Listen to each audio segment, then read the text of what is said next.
नमस्कार दोस्तों, एक बार की बात है।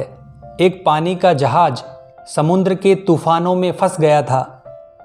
पानी का जहाज और उसके सभी यात्री डूब गए, केवल एक को छोड़कर।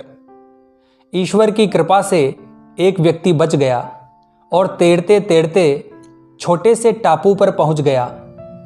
वहां पर जाकर वो ईश्वर से प्रार्थना करने लगा, हे ईश्वर, कोई मुझे यहां बचाने के लिए आ जाए। पूरा दिन गुजर गया पर कोई उसे बचाने के लिए नहीं आया। फिर वो रात को रेत में ही सो गया। दूसरे दिन उसने फिर से प्रार्थना की पर कोई उसे बचाने के लिए नहीं आया। इस तरह से दिन गुजरते गए। वो रोज प्रार्थना करता पर कोई मदद के लिए नहीं आता। 1 महीने बाद अब वो हार मान चुका था। उसने सारी उम्मीदें खो दी थी और टापू पर लकड़ी का झोपड़ा बनाकर रहने लगा। वो नारियल का पानी पीता, जंगल के फल खाता और मछलियों का शिकार करके खाता था। एक दिन वो मछली पकाने के लिए चूल्हा जलाता है और देखता है लकड़ियां खत्म हो चुकी है। वो लकड़ियां लेने के लिए बाहर गया और जब वो लौटकर आया तो उसके झोपड़े में आग लग चुकी थी।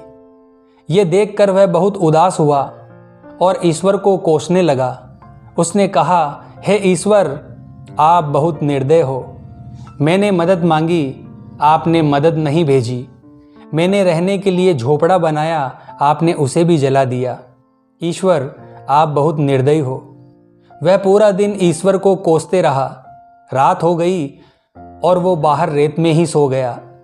सवेरे जब उसकी नींद खुली तब उसने एक बड़े से पानी के जहाज को सामने पाया। उसे अपनी आंखों पर भरोसा नहीं रहा कि कोई उसे बचाने के लिए आ सकता है।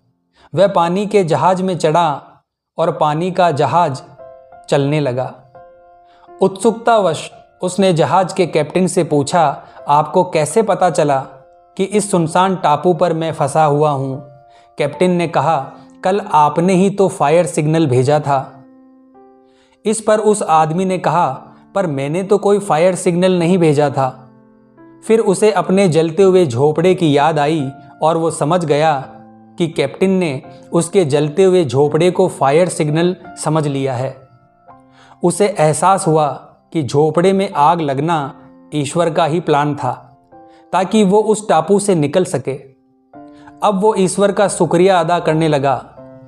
दोस्तों, हम भी अपनी सीमित बुद्धि से दुनिया को देखते हैं और ईश्वर के प्लान को समझ नहीं पाते। जब भी बुरा वक्त आता है हम ईश्वर को कोसने लगते हैं, जबकि हमें ईश्वर पर विश्वास रखकर अपने कर्म करते रहना चाहिए। जब भी बुरा वक्त आए तो हमेशा याद रखना, इसमें भी ईश्वर ने आपके लिए कुछ बेहतर सोच रखा है, जो सही समय आने पर आपको पता चलेगा।